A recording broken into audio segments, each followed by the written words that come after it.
Hey everyone, welcome to another episode of the Coffee People podcast presented by Roastar Coffee Packaging. You can find them online at roastar.com.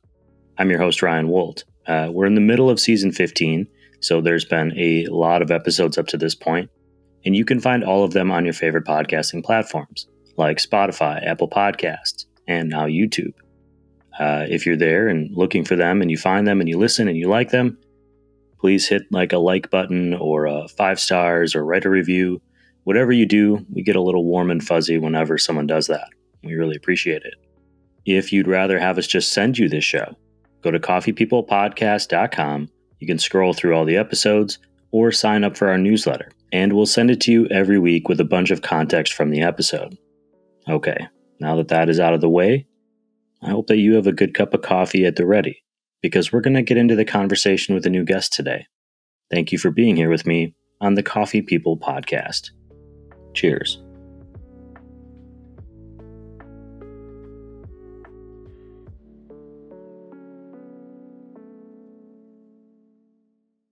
Sliding into your screen is not just any coffee can.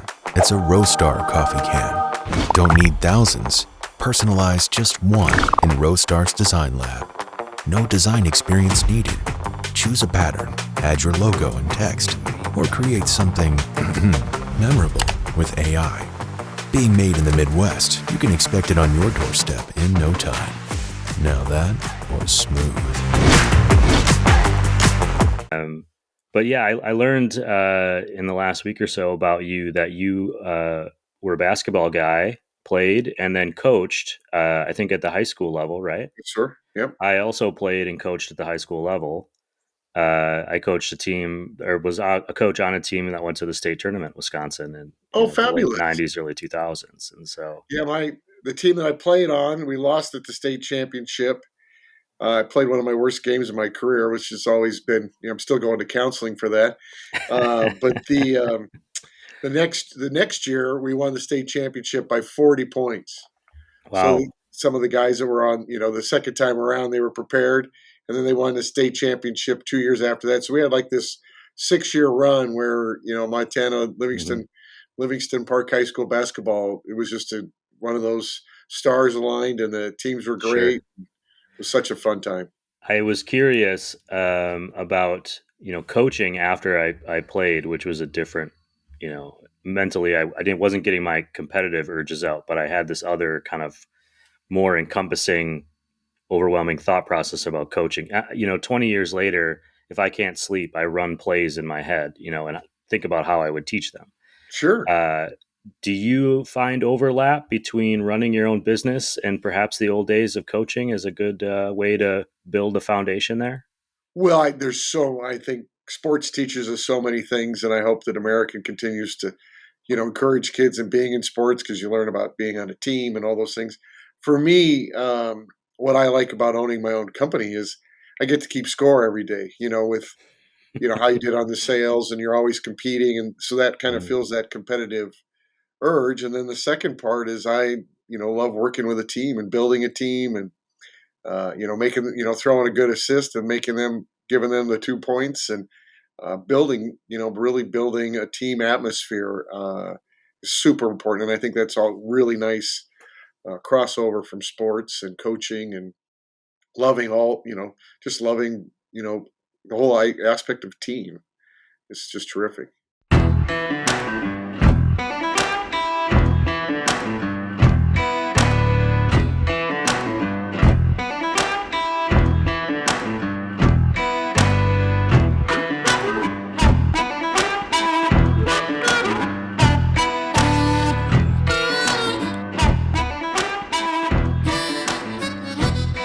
Speaking of the show and all the important things that we're doing today, you should introduce yourself. If you wouldn't mind, let anyone listening know what your name is, the name of your company, and what it is you do there.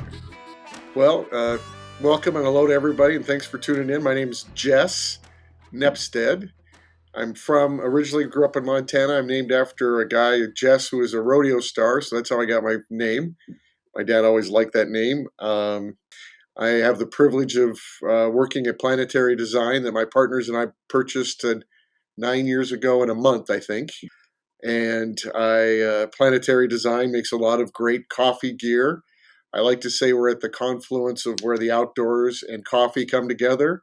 So we do a lot of stuff for home brewing, but the part that really gets me fired up and pumped up is, we make a lot of travel French presses, and I think we make the best French press. And then we make a terrific coffee storage device that's sold globally. And, it's a terrific product, and we're just proud to work together and put them out there and let people enjoy them. Some of those brands, just for everyone: Brewtech, Airscape, Canescape, Ethos, Freshport, Ethos. Freshport, planetarydesign.com. We'll just get that out right away. Oh, And of perfect. course, Thank you. share it for everybody in all the links and in the show notes. Um, Coffee is, where the focus of this company is, although you can probably store other things and make other things. Sure. Before you got into coffee as a business, do you have a first kind of coffee experience that you remember, or a time? I mean, in my head, I'm imagining romantic Montana range coffee overlooking a river, but that's probably not everybody's first experience. Well, yeah, that would be terrific if that's what it was. But I always tell people if I would have just been paying attention to what my grandfather or my stepdad was doing, there was all these inventions just right at my feet. And my first coffee experiences, I didn't drink coffee, but my stepdad would give me a ride to school, and he had a regular coffee cup, just like this, and he'd fill it up, and he had so much cream and sugar in there. I don't know how, if it was even considered coffee at that point, but he would balance it very, very carefully on the floorboard of the truck and drive super slow so he wasn't spilling his coffee. So I mean, like, coffee cup holders should have been invented right there on the spot if I wasn't a 7-year-old punk kid going to school, and then a travel mug and all those things. But it was, those were just, and I remember just as a kid always watching the thing, like we go over a bump, I'd look to see if his coffee spilled or if, he had to make a sudden stop. But that coffee was his prized possession that he had to get to work with. But that's probably my first real memory or love of coffee, is just watching this guy try to get his prized beverage to work. I grew up, we had an old truck as well, and I learned how to drive on that truck when I was about maybe 9, 10 years old. And my dad would be standing in the box in the back with a big tanker of water, and I'd have to drive from tree to tree while he watered the trees in this new Sure. piece of land. Except my foot couldn't reach the pedal, so we would duct tape phone books to my shoes so I could reach. And I have this wonderful memory now, but at the time, I'm sure it was terrible, of me trying to press the button, and then also having him yell at me for bouncing around and water splashing all over the place. So there's something about old trucks that even today, when I see one, I have that nice we would moment. feed cows, and they would, you'd put it in 4 low, and then you would tie like a bungee cord around the steering wheel, and even if it kind of went in a circle or whatever, but that was just to try to keep it going on a straight line. And then you'd hop out and jump in the back and start throwing hay, and then just hope that you get all the hay dispensed before you ran into a fence or a ditch or something. We're gonna fall into a Robert Redford movie here if we keep going down this path, Jess. I'm curious. I want to talk a little bit about your career history. You weren't always doing planetary design. I know you mentioned 9 years ago. I'm assuming you did stuff before that. I did. With some companies that have been in the news this week, kind of big time news. But what got you started after that? You're a kid in Montana. You're coming up. What happens next that leads us to, let's call it 10 or 15 years down the road? I'm sure your audience is going, this guy's long-winded, so I'll try to tell shorter stories. But No. I graduated in in the 80s in Montana State, and Montana's economy was really in a tough spot, and so was the rest of the world. But I think Montana didn't have a diverse economy like it does today, and I think thank goodness for the internet and all those great things that allow people to work in places they want to live. So I moved to Southern California. I was bouncing around doing lots of things. I think at the opening, I ended up coaching high school basketball just because I didn't know what to do with myself after 8 to 5. And that was a terrific experience. But I end up, true stories, I meet a guy in the restroom, literally, and we're doing our business in there, and he looks over at me, and I'd met him in this hall in passing, and he says, "Hey, what are you doing this weekend?" And I said, "Well, nothing." He says, "Would you give me a hand? I'm putting equipment in a coffee shop, and I need some help." And I said, "Sure, I'll give you a hand." And this guy was 20 years my senior, and we went out and installed a coffee shop in Phelan, California, like in the middle of nowhere. And he and I had a grand time together.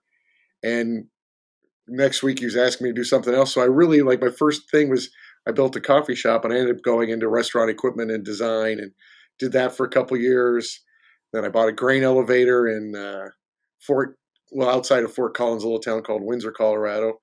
Moved up and did that for a couple, 3 or 4 years. And then I went to work for a company that manufactured coffee carts. So remember, I mean, kind of in the 90s when that whole cart thing blew up. So I went to work for a company there, and one of my customers was Nestle. And I called on Nestle. I always tell this story to folks, as I called on them for 2.5 years, never sold them anything, but they offered me a job anyway. And I was like, well, you're offered a job to a guy that couldn't sell you anything. But so I've always been around coffee. And then I started a career at Nestle. What year was that? 95. And sold office coffee, sold convenience store coffee, coffee mate creamers, Nescafe. At that time, they owned a bunch of roast and ground companies. And so I tell people I've really been in the coffee business one way or the other since 1987. And it's been, just, it's been a terrific channel to be in. And, I still always had the love of outdoors. So when this company came available, it's like I get to combine, several loves, and I get to move back to Montana. So, I mean, was a no-brainer to get it done. I mean, it probably wasn't the best company to buy. I was losing $500,000 a year, and I was probably the only one that really wanted to buy it, but it checked all the boxes for me, and gave me an opportunity to go into a company, and really we had to turn it around. It was in tough shape, and we got it turned around. The team and my partners and I, we got it turned around, and we're over 20 employees and growing and having a lot of fun. You must have seen something at Planetary Design that made you think that it could be turned around. What was Well, that thing there that you went, okay, they're not making it on paper, the money isn't coming in, somewhere something is disconnected, but I think I have something or I see something that I can make work. What was that thing? exactly, and that was the aha for me, and that's a great question. I said, shoot, I've been in coffee, like I said, since 1987, and I've never seen these products. They're terrific. And there was patents around them, and I'm like, they just got to get out of their own way and get some processes and procedures in place, and get some energy, maybe a little money in place, and get redirected, and really kind of figure out who we are as a brand and a company, and put some energy in it. And the part that I really liked was I could see the problems. I could see them. I could, it's not like you don't know the algorithm today and you can't see it, so you don't know why your sales are off, on Facebook or Meta or whatever. Those problems were all pretty operational or product, and I literally could just, you could see them too. You could look at it and go, I could fix that. I could see the problem. I know what it is, and I just got to get busy. And and the other part of it, there was 3 or 4 team members that I just said, these are really talented, sharp people that just haven't been given the support, direction, leadership that they need. And so I kept half the staff on the operations side and one of the finance folks, and we rebooted the whole darn thing, fired all our factories, got new designs, and for about 3 years, I was, it was morning, noon, and night, and I was pretty scared. But you have to kind of take those risks to move the needle. And we just kind of got our wheels going. I thought, well, geez, we're there. And then COVID happened. I was like, oh, geez, now we're in really bad shape. And it turned out COVID was a blessing for us, because people had to make Sure. coffee at home because the coffee shops were closed. People started shopping more online, so people started figuring out who we were. And we ended up having 2 of our best growth years during COVID. And I thought that was going to sink our ship. So, and after COVID, I think we've kind of, got to the spot where people know who we are, and we've got enough things in place that, we should be on our way, if knock on wood. Tariffs was another curveball right at my head. Since you're wearing the Brewers hat, and I wasn't a very good baseball player, that curveball of tariffs was right at my head, but we've navigated that as a team again, and that's the fun part of running a business here. Every day is going to be a new surprise. There was a group of businesses during the early days of COVID that COVID really benefited. People having time to go down the rabbit hole of coffee storage. It might not have been something they thought about before. Uh, there's the risk there that you overexpand and then COVID ends and you've got to regress. Was that ever a concern for you, or were you able to keep up in a way that felt sustainable? Well, it happened, but not to the degree. So, what had really happened to us is we had 2 really good years, the first 2 years of COVID, and then the supply chain, that whiplash of that supply chain caught us. I want to say would have been 23 or 22, and we couldn't get our top selling products for like 60 days. So we made it through the COVID, and then that next year after, we really just ran out of product. And you don't have your best product for 60 days. It's like making a 12-month year or 10-month year, and so that was our only year where we didn't make any money, or we struggled, and we probably were out over our skis. But you can't let people go because you can't get product for 2 months, and so you take one on the chin there, and turned around the next year, and we were back to where we wanted to be. But that was kind of that's what hurt us. But uh, a lot of our customers in the overland space, and with building those vans, everybody's, well, I can work from home. I'm going to live in a van, and that market really blew up, and a lot of our good partners that buy our products for that group really struggled the next 2 years because you're overbuilt, or the bottom kind of drops out. Everyone goes, well, shoot, now I can go on a cruise, or I can go back to flying, and that market kind of fell. A lot of those folks were our partners and customers, so that I saw it, but hopefully, or thankfully, we were not too far out over our skis. Sure. You mentioned best-selling products. I know, I believe the Airscape, which is the storage container, is one of those. I think the point of it is that it pushes air out. Is that my understanding that correctly? Yeah, uh, the beauty of the Airscape, it's pretty straightforward. It doesn't require any twisting or batteries or anything, and it's got a really wonderful design and patented plunger. And as you push that plunger down to your ground coffee or your whole bean coffee, it pushes out the excess oxygen. And then you close the handle, and you've locked out UV light, which coffee doesn't like. You've locked out humidity, and you've forced most of the air out of the coffee, so it keeps your coffee fresher longer. We like to say 2 to 3 times longer, and that's a quote from, the people that are subjectively tasting and coffee. Whether it's Seattle Coffee Gear, they've got a pretty good crew up there. So I quote them instead of it being my quote. That's what they said is, they pulled shots, and they said, yeah, this will store your coffee longer and fresher. And I like that part is because, all of us, coffee shops are big customers of ours, the roasters, and they want their coffee tasting as good as it can for as long as it can. And educating customers and saying, hey, this is the best way to store your coffee, and it's going to be fresher longer. We'll have less waste. You'll have better coffee, and everybody gets to smile. I was traveling through Oklahoma last summer, and before I knew you, before I had met anyone from your company, and the person that we were staying with in Oklahoma City had one of your products on the counter that they were storing their coffee in. I don't want to say which one because I'm not exactly sure. I just remember it was my first kind of introduction because I remember the label. And he was so excited about it and how he's like, this is, something I'm doing to make for a better experience in the morning. And I'm someone who drinks a lot of coffee, but I'm on the road a lot as well. And so I'm not storing as much usually, or I have so much coffee that I don't know what to do with it all. Because I buy it just because I like supporting where I'm at, but I Yeah. can't always get through it all. And so it was a turning point for me to see that somebody who I didn't think of as like a super coffee intensive aficionado was also thinking about this just for his regular everyday. Sometimes it's local specialty, sometimes it's Kirkland, whatever it was, he wanted it to be as good as he could because that's his coffee for the day. And if I can do a little product pitch, I think that's really the beauty of our product is, on the bell curve of coffee snobs or aficionados, there's this big center part of that bell curve that people just want a good cup of coffee, right? And then you get out on that one end, One end is you're drinking probably instant coffee from the 70s, not instant coffee from today, because there's a lot of people doing it terrific. And then out on that other end of the bell curve are those aficionados that are buying, special releases and all of those things. And we have an upgrade to our standard airscape plunger where it actually has a degassing valve built in it and has a fresh port where you can actually insert argon gas and flush it just like it was when it was in the bag. Because every bag you buy at off the store, that's been flushed with either nitrogen or argon.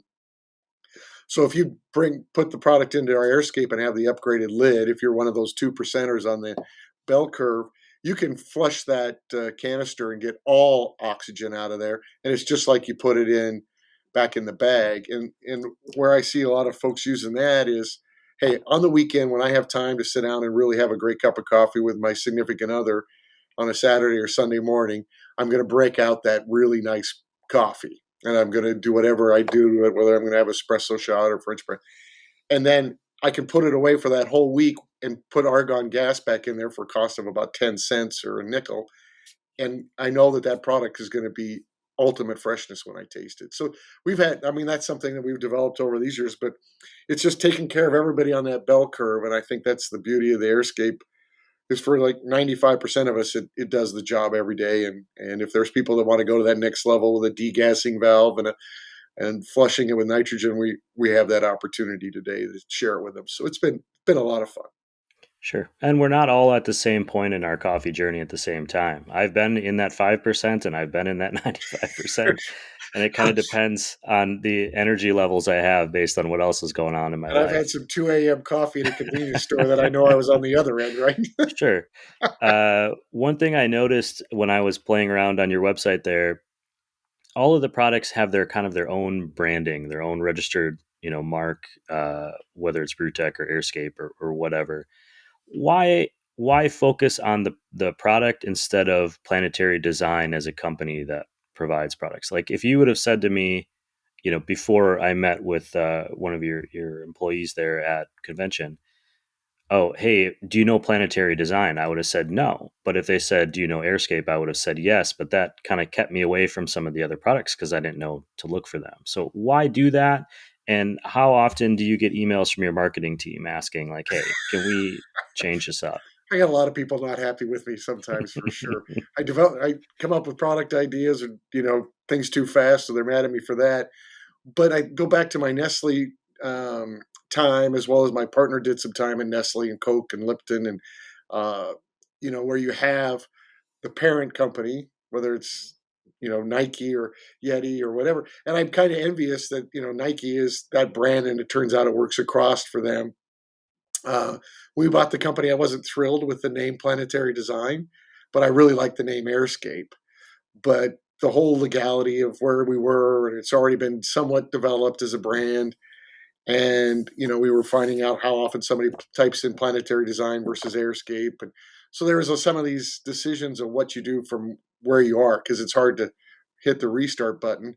But probably if I could, I would maybe have come up with a name that I could have used across all of them. But so we ended up with Planetary Design and Airscape when we purchased the company.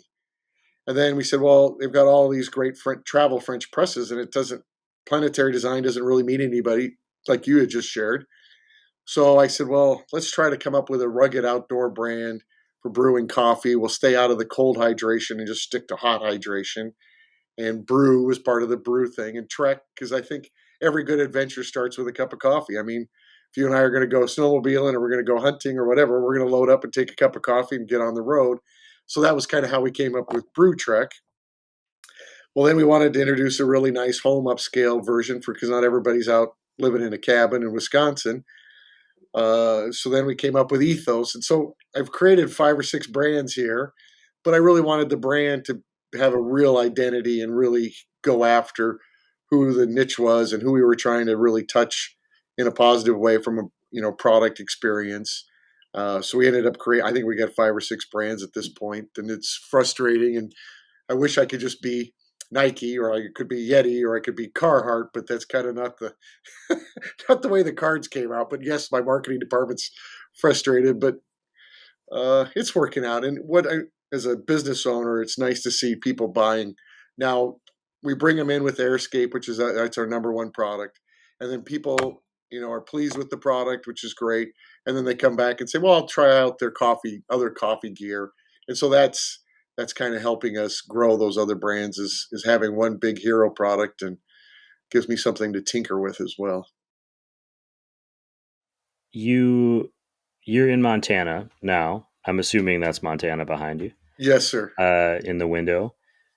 Coming from Southern California, you grew up in Montana, you leave, and now you've returned. Is this the Montana that you remember from your youth? And what is it about Montana that stuck with you long enough that you wanted to go home? Whew, that's a see, your questions are long, so then my answers end up being long. It's a bad And habit. they're fun to unpack. I forget that someone else might even listen to this. It's just for me, it's just interesting. Yeah, boy.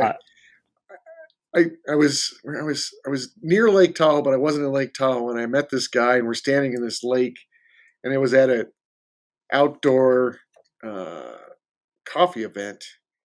And he says, "Where are you from?" And I said, "Well, I'm from Montana." He goes, and the next thing he said to me, and he says, "Why is it all you Montanans are so excited to tell everybody you're from Montana? If you're from Oklahoma, nobody gets that excited." He goes, "You Montanans are always so," and I just think there's a pride and uh, a love for it. I mean, it's in my blood, And as a kid growing up, be home by dark was kind of the rule. And I grew up in Livingston, and it's surrounded by three different mountain ranges, and back then you just had access, and we would jump fences, and nobody had no trespassing. There was no trespassing. It was just we knew how to behave and be proper, and we could be in the mountains and ride your bike anywhere and do whatever you want. And so I just really became a part of. I spent a lot of time on horseback or on a bicycle or hiking, and it just became part of who I was. I moved to California, and I'm very thankful for that because of the business opportunities, and raised a family there, and just to, I'm very thankful. I met great people and had a whole different life experience. I sadly lost my bride 3 years ago, and she was my anchor to Southern California. And when she passed of cancer, I just knew I had to go home because I needed to just hit a restart button, if you will, and that's what I did. I packed up, and I had already owned Planetary Design. I was commuting because she didn't want to move to Montana. She goes, "I love it in the summer, but I don't want to live there in the winter." I said, "That's fine. I'll just commute," and that's how I did it for the first 6 years. And then I just packed everything up and moved home. But I can tell you, just driving around a dirt road or a 2-lane highway through the mountains here, it just fills my heart and feels like home. There's something about that word home. I live far from where I grew up, and I have now for almost 15 years. And sometimes when I'm home, I feel this wonderful nostalgia, and sometimes when I'm home, I get confused because it doesn't feel like home anymore because I haven't been there in so long and things have Yeah, changed. And I think what I've come to realize is that where my wife is home. yeah. Where the dog There you is, go. Sure. that's home for me for now. And I'm sorry to hear about your wife and that change. And I think being an entrepreneur, it's easy to throw yourself into things Yeah, uh, and lose yourself a little bit, and that can be a way of kind of honoring the people around you by doing yeah. the best you Coping, can. yeah, coping with the grief, and Mhm. it was a beautiful thing. We were married 32 years, and she was going through hospice, and she said, "You need to move back to Montana, find a Montana gal, and keep living." Sure. And I've been fortunate enough to do that, so I'm happy about that. But it was with my wife's wishes and I guess would be approval or whatever you want to say, and her urging. She's like, "You need to go back to Montana, and that's where your home is." And you gave me 30 years in California, my home state, and you never, you made it part of our life, and you sacrificed because I knew you wanted to be back at home, but you just and so it was a beautiful thing, and I got back home to Montana, and she was a fabulous cheerleader. She's the one that encouraged me to buy the company, and I think she'd be terribly proud of what we've accomplished. Buying a company as opposed to working for one. I mentioned Nestle being in the news earlier. There's a big big story about layoffs happening at the company. When you work for a big company, there's a little bit of an opportunity to avoid risk in your life because there's a paycheck coming in, but you never really have control or autonomy, even if you're, high up enough that you get a little bit of freedom. Choosing to buy a company, you take on all the risk. You take on, all the day to day. You don't get to leave it at the door. What made you think that at this point in your life that was something you wanted? And has it kind of has I know you have partners, how has this path been navigated for you guys? You're all choosing to do this thing after having other careers. Well, my mom was a serial entrepreneur. So as a kid growing up, I mean, she had two or three businesses going all the time. And my grandparents on both sides were entrepreneurs, owned their own businesses.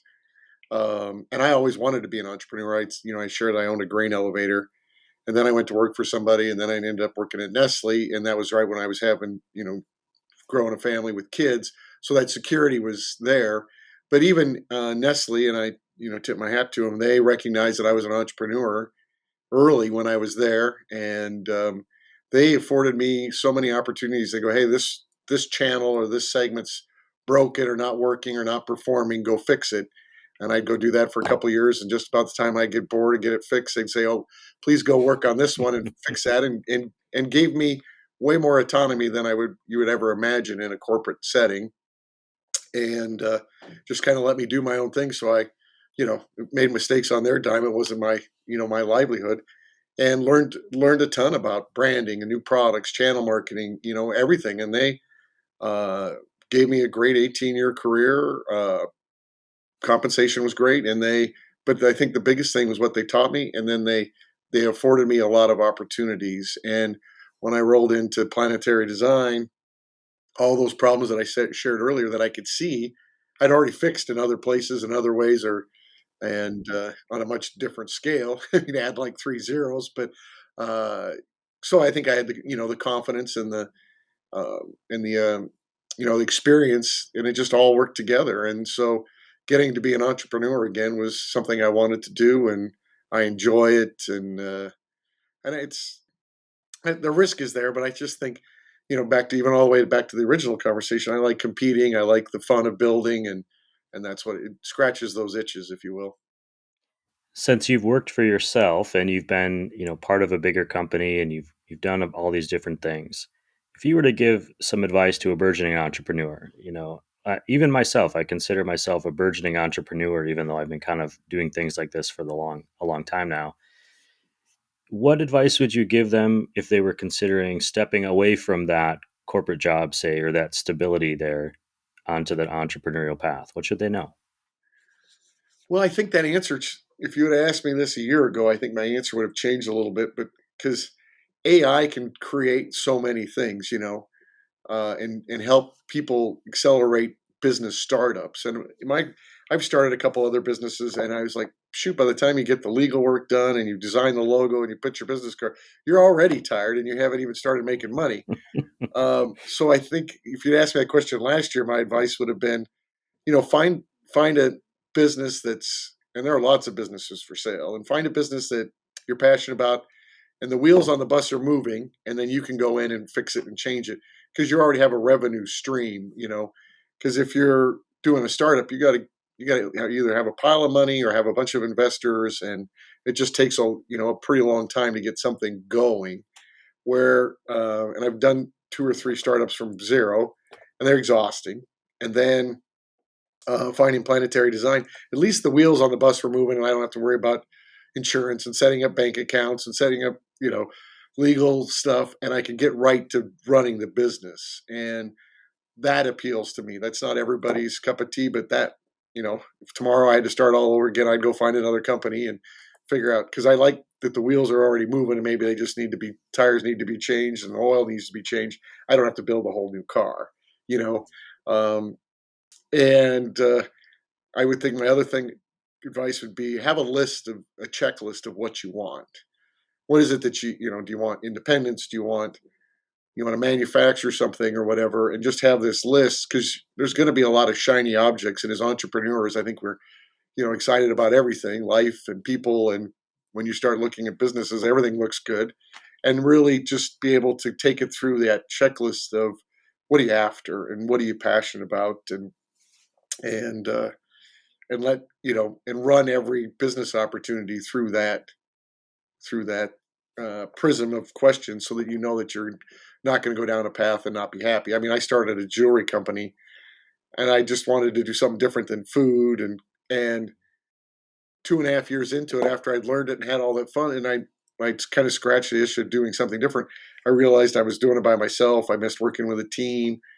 I didn't like that I could make money while I was sleeping, and there's all these things that I was like, this doesn't work for me. But I flew down that rabbit hole before I really said, is this a good fit for me? I just saw an opportunity and said, oh yeah, I'm going to do it. And it was like, well, I did it, but didn't necessarily mean it was a good fit for my personality and what I like doing. Sure. I mean, a team having partners as you do now. You got any thoughts on business partnerships? I mean, what makes a partnership work? I ask that because I've had business partners and it didn't work. Well, I must have made, I don't know if I made a mistake or I made a wrong choice, but choosing that person, that you're going to, it's a little bit like a marriage, right? You've got shared accounts, you've got shared decisions for the future. There's a runway. So how do lots of you, different interests. yeah, I've had business partners and it's not worked. I've had to buy a business partner out of this business before, because he and I couldn't work together in a positive way and to deliver good results. So I ended up buying him out. But that's how do you know if you found the right lady to be your wife, or you're the right guy to be your husband, or whatever? You don't know, right? And you think it all looks good, and I think you can check the list. This go around here, I have two partners that have already been successful in their careers, and you mentioned that, and I think that takes a lot of pressure off. Versus if we were two 30-year-olds or three 30-year-olds, and we got to put a roof over everybody's head, got to provide school lunches or whatever, and we have that. There's a different sense of urgency and a different set of needs. With this, all of us are older, have other revenue streams or whatever. So this was just a thing of that we wanted to be together and do a deal together, and share a lot of like interest. I think the biggest thing is 100% integrity across the board from the guys. I like, we have each other's back, and I think that's important for spouse being, in a relationship. But I think that really helps us this time around was we were all at a different point in our careers, and yeah, that's that's just good luck. I don't think that's planning. You know what I mean? sure. I mentioned my business partner that failed, and part of it was because we were great partners, and then he found out he was having a kid, and his perspective changed, and his priorities changed, and being part of a risky startup wasn't as exciting. Your priorities change, but that wasn't something that going into it at the time I had thought about. What happens when our perspectives on life change? Uh, but there's all of these challenges in business, and I think that's kind of what makes it exciting too. I mean, that one didn't work out, but at the same time, not having sports for myself anymore, I really struggled to find a place to be competitive and a place to Yeah. uh, put that energy that I had as a young person, with both knees and ankles, which I don't have anymore. And so, being an entrepreneur or trying to do new things kind of satiates that itch, and you got to find somebody, if you're going to have a partner who can work on that same wavelength to some extent. Yeah, and I think the other two things to quick say is, entrepreneurs always it's going to work, and that's how we're wired. But you also have to plan. What if it fails, or what if somebody all of a sudden has a kid and needs to get out? You need to plan the exit for anybody in a way that you can equally get people in and out of the relationship or the partnership easily without losing a friend or whatever. So I think you got to plan for not failure, but plan for an exit. I think that's just and it's hard. And the other part would be you gotta build into the partnership. All right, when all the chips are on the table, who gets the last call? Who gets to make the final decision? And if you're 50-50s, or there's four partners at all at 25%, you're going to get to situations where you're all going to disagree, but then you're stuck because nobody wants to, with this partnership, the buck stops at my table, and that allows me to continue to move forward. And that's important because speed is everything today, right? And I'm sure I made plenty of mistakes along the way, but at the same time, I'm least able to make a decision and move forward because no decision is also a decision, right? Right. So if we're all at an impasse and we don't launch a product or we don't hire somebody or whatever, then we're making a decision to do nothing, which is also, sometimes a really bad decision. So I think, my advice would be set it up so that it's 51-49 or whatever, then at least somebody can make the final call. Where were you 10 years ago, Jess?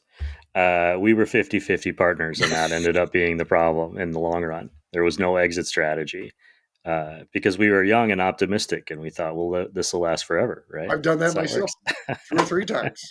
We'll be best friends forever. We're coming up on 40 minutes. I really appreciate your time. I know it goes by so quick, and it just means we have to get together to talk again someday. Please. But I want to make sure I ask you about something really important here, which is there's a story about a tattoo. What's the background on this? And my understanding is you have a tattoo that is company based. Yes. Well, there was one year, it must have been 18 or 19, and I don't have any ink on me. And one of our wonderful employees, Zach, he ran our print shop, and then he did a lot of marketing, product packaging for us and stuff, but he was also a tattoo artist. So I made some silly comment, and I said, hey, if we hit this sales number, I'll get a tattoo. And I think that was all the motivation the team needed. And they went after that number pretty good. And so they got it. And my wife was like, are you going to get a head tattoo? I go, this is part of integrity and leadership. I said I would, so I'm going to. And he put a Brew Trek logo on my ankle, and I got my first ink. And he was not a gun. He was a poke guy. Oh, boy. Yeah. And so it took forever. And he put it on. It was at Christmas time, and we knew we were going to make the number for the year. So we had a bowling party. So I said, don't tell anybody that I already got the tattoo, because I'm sure they were all going to ask me in January to get the tattoo, but I did it in advance because I knew we made the number. And so we go to the bowling alley, and we're bowling, and then the fifth frame or whatever, I roll up my both my pant legs, and bowled and just let them all see it. And they were all like, because it was that day, they were all just like, that's fabulous. And so that's the tattoo story. Tattooing your brand on you is a level of commitment. I haven't quite gotten to that point yet. Although maybe I could get a coffee cup at some point. But you could if like there was some big hairy goal that you set out there for your team and you all engaged and you got it done. I wear it with pride. I'm very proud of my team for their ability to get something done. And that sets you down the rabbit hole, right? 20, 30 tattoos since then, I assume? I have one other tattoo, and that's just in memory of my wife, and that's it. So I have 2. I think I'm done. Behind you, there is what in Wisconsin we'd call a mountain, and in Montana, I think might just be a hill. You mentioned early on in our chat about the outdoors, where coffee and tech and the outdoors come together. How do you look at your company as being kind of a step on people's path to respecting nature a little bit more or appreciating that? And, we use the word sustainable a lot in this industry, in particular coffee. How does that thought go into the decisions you're making for the products you're putting out? Well, it's in my decision process, but it's really in the team's DNA. And we have a lot of, everybody here seems to be an outdoor enthusiast. They're coffee enthusiasts, they're music enthusiasts, and they're dog enthusiasts. Those 4 things are kind of really common. And if you walk through our office, you'd see all of those. We're literally right off my left. I'm pointing here. We're on the Blackfoot River. We had 21 bighorn sheep down on the river yesterday morning when we came to work getting a drink. So it's right in front of us. And the Blackfoot River confluences with the Clark Fork just downstream about a mile. It is right on top of us here. And we we give to the Conservation Alliance. We're part of the Backcountry Hunters and Anglers. We let all the nonprofits use our meeting space here to have meetings, because it's a beautiful outdoors. So you could throw a rock, even if you got a bad arm, you could throw a rock into the river here, and it's in our DNA. We're very fortunate to live and to have an office like right in the mountains. I mean, we're in the gaps of the mountains here, and it's fabulous. I just drove through Montana, and we traveled along the highway there, but along the Yellowstone, kind of back and forth the whole way, and I love Montana as a place to visit, and it's a beautiful spot. What I really noticed, though, is that when I drove from Wisconsin through Minnesota and North Dakota, that was one day, and then when I drove from the east side of Montana to the middle of Montana, that was another day. Yeah, So you have this great big epic landscape that's obviously been part of every Western movie in along with Utah there. Uh, anything I should say, what comes next? What's the future for Planetary Design, and what's the future for you? yeah. What's the 3 year? What's the 5 year? I think in our company here, we're the wheels, the nose is up, the plane's off the ground. I just would like to see us, put some nice growth together and continue to grow globally. We got a warehouse in Netherlands, a warehouse in Canada, a warehouse in China. We're just trying to grow, measured growth, and just do it the right way and do it according to our ethos and how we want to conduct ourselves. I got to work on a succession plan to figure out who's going to take the wheels. I've thought about ESOPs. I've looked into that, and can the employees buy the business? My children don't want to be involved, so uh, and I'm long in the tooth here at 62 years old. So it's, that's the next 3 years is going to be a lot of fun for me. I think our team's in place and they can run the business. It's just, can I set the vision and the strategy of where we want to go and try to figure out a way to get the right people in the place. Either if, we sell part of the company to them or whatever we do, I got to figure that out. And I'm not giving you a no answer. It's just on my to-do list.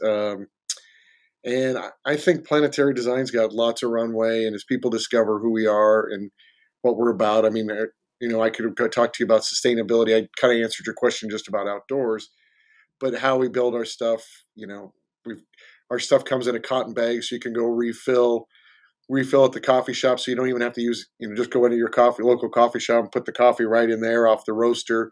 We don't need to kill a coffee bag.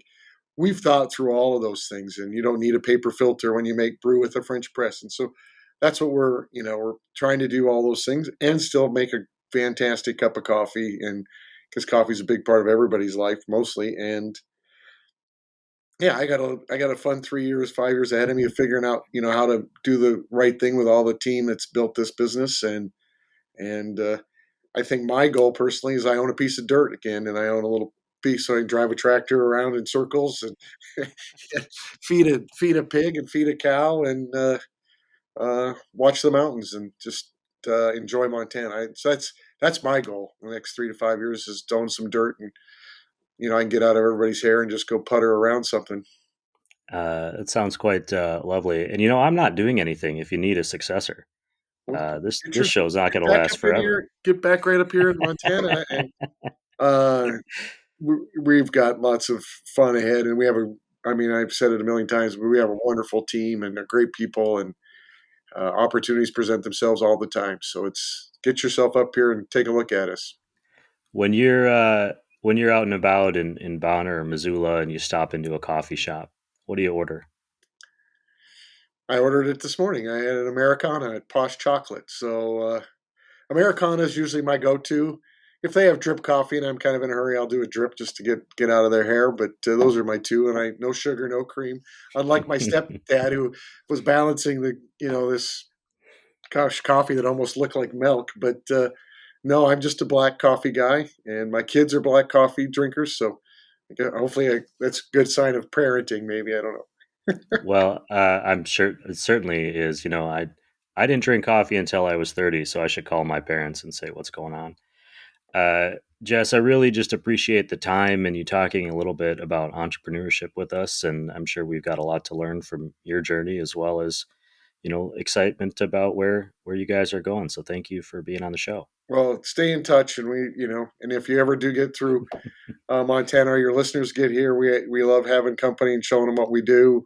It's a great place to roll in with a Sprinter van, open the door, and sit there and have a sandwich and watch the river flow by. It's we're very, very lucky, and we love having company and letting people hear our story. You mentioned salmon. I don't know if you saw this mug. I can't see where I am in the Oh yeah, screen there you here. go. So this is my new salmon mug. I'm very excited about it. So each side has got a different little salmon design. Fabulous. That's a Yeah. good looking mug. Jess, I'm going to hit the stop button here. If you can hang on.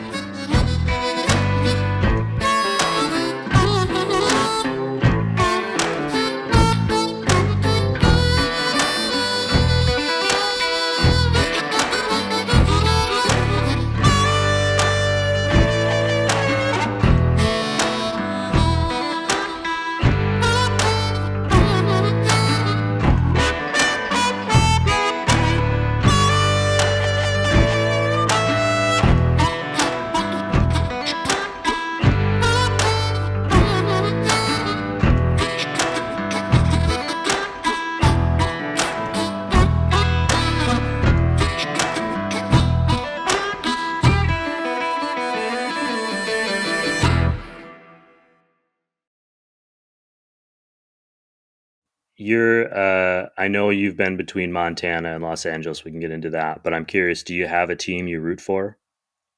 For basketball, Yeah, where's your allegiances lie? well, the funnest story is this last national championship. Mm-hmm. Houston, that guy used to coach. Kelvin Sampson used to coach in Montana, Mm-hmm. and I had a tryout for him. So I was super excited that I sat across from that coach, and he's now at the upper echelons of basketball. And then Florida, the head coach for Florida is one of my dear friends' son-in-laws. So I watched that game, and I said, no matter what happens, I'm happy. But it was fun to have, and those are the only two coaches that I know in the NCAA, one way or the other. And to have them both be in the national championship game was really surreal. Like, how often does that happen, right? That was a very top of the food chain non-answer there, Jess. I appreciate how you didn't give me, this is my team. I cheer for Oh, everyone. hey, you know what? But there's a funny part about that is that if you grew up in Montana, you get to pick because Yeah. we don't have team. We don't have a pro team. So I'm a Pittsburgh Steeler fan because that's who was really good when I was a kid growing up. Right. And I don't watch the NBA. I've kind of soured on that, but I'll watch the NCAA, and I'll take any. I'm the Cinderella guy, so whoever shouldn't win is who I'm going to root for. But just last year happened to be an unusual year. But I'm probably more of a Florida fan only because my dear friend's son-in-law is the head coach, and he is just rocketed through the ranks, and he runs a really nice program, and so that's who I'm rooting for today. But if he moves, then I'll be rooting for wherever he goes. So here's my non-answer, boss. I like it.